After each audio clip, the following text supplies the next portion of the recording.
The whole process of weight loss and being in a calorie deficit might seem intimidating. You might be worried about how hungry you're gonna feel, how restricted you're gonna feel, but the truth is, being in a calorie deficit to achieve weight loss doesn't have to be some monumental or intimidating task. And if you incorporate these 5 lessons on your weight loss journey, I promise you it'll make your calorie deficit so much easier.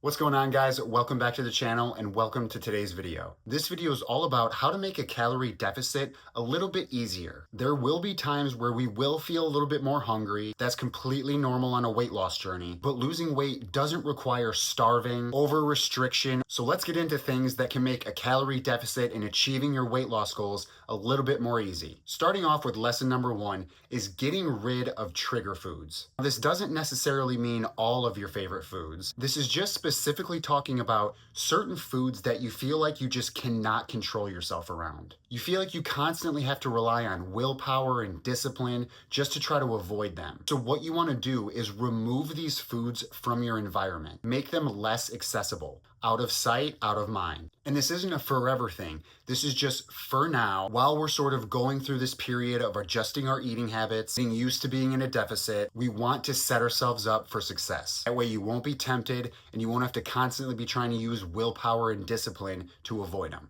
Moving on to lesson number 2 is having the foundation of your nutrition to come from whole nutrient-dense foods. Foods that are not only massively beneficial for overall health, but also very beneficial when it comes to trying to achieve our weight loss goals. One of the reasons for this is how our body responds to what we eat. So when we're eating mostly whole, healthy foods, our body will actually handle that better and burn more calories digesting these foods. Whereas if our foods are mostly coming from highly processed junk food, our body actually won't digest and burn these calories as effectively. And the second reason why nutrient-dense foods are great for weight loss is because of the satiety benefits. So after we eat a meal, how full and satisfied we feel and how long that lasts. Nutrient-dense foods are excellent at this. 2 of the most important nutrients for satiety are protein and fiber. Protein is one that most people don't have a problem with, but fiber is a big one that most people are missing out on. But fiber is incredible at helping to keep us full and satiated while also keeping calories low. So one of the biggest things is you want to make sure on a daily basis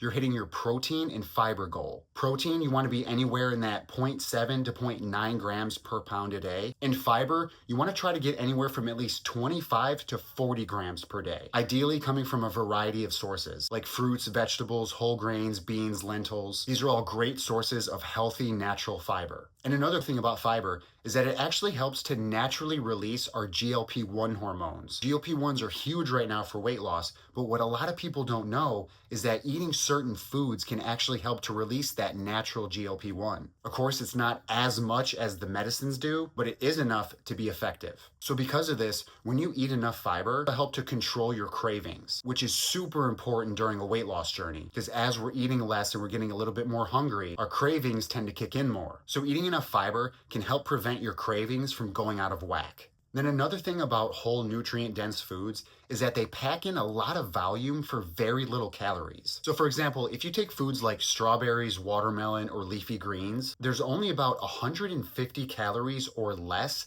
in a pound of these foods. Good luck eating a pound of strawberries. And then another great one is potatoes. Whole, healthy potatoes have actually been found to be the most satiating food on the planet. So having these foods in your diet, they'll help to pack in the volume in your stomach while keeping your calories in check. So these foods need to be the foundation of your meals and eating habits. But you can still include foods you enjoy. Think in a given week, aim for anywhere from 75 to 85% of your total calories to come from those whole nutrient-dense foods. And the remainder you can leave open to sort of whatever you want. And then having these foods around, making them easily accessible, will make your deficit much easier.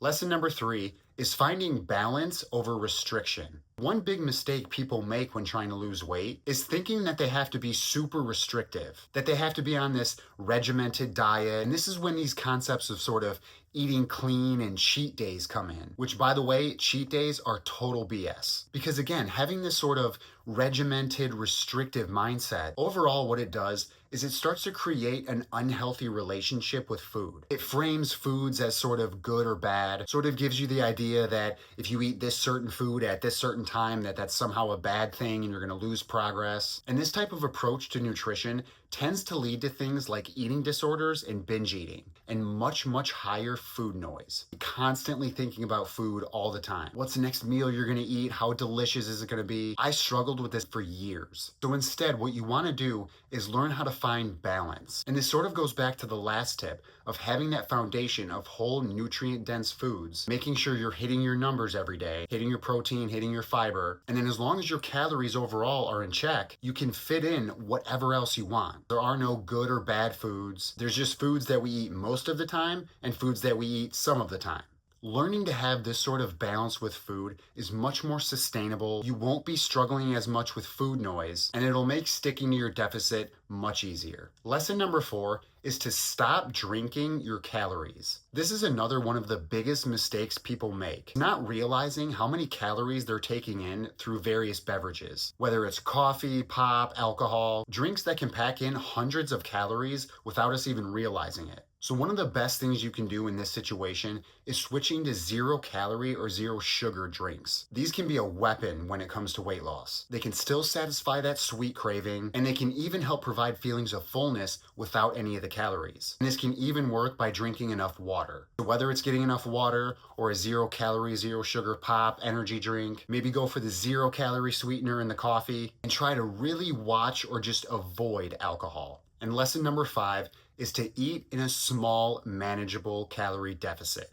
Another one of the biggest, most common mistakes people make when they want to lose weight is cutting their calories way too low. The idea is that if I just cut a bunch of calories, then the body will respond by burning a bunch of fat. The body is actually way smarter than that. When we cut our calories too low, especially if we're exercising on top of that, our body actually sees this as sort of a red flag. It doesn't want to just wither away to nothing. So therefore, it responds to this sort of mismatch of energy by decreasing the metabolism, burning muscle mass, and actually preserving body fat. And after maybe only 2 or 3 weeks of this, people typically hit a wall. And then they sort of don't know what to do because they're already exercising like crazy and they've already cut their calories way too low. And this is the place where people commonly will just spin their wheels or give up entirely. And I get it. You want results right now. The body's sort of sweet spot for a calorie deficit is around 300 to 500 calories. This is a deficit that doesn't shock the body. It doesn't set off any red flags. You still have plenty of energy coming in for performance and overall function, yet you're still in enough of a deficit to where your body actually will start to slowly break down body fat. But yes, this is much more gradual progress. It's gradual and slower,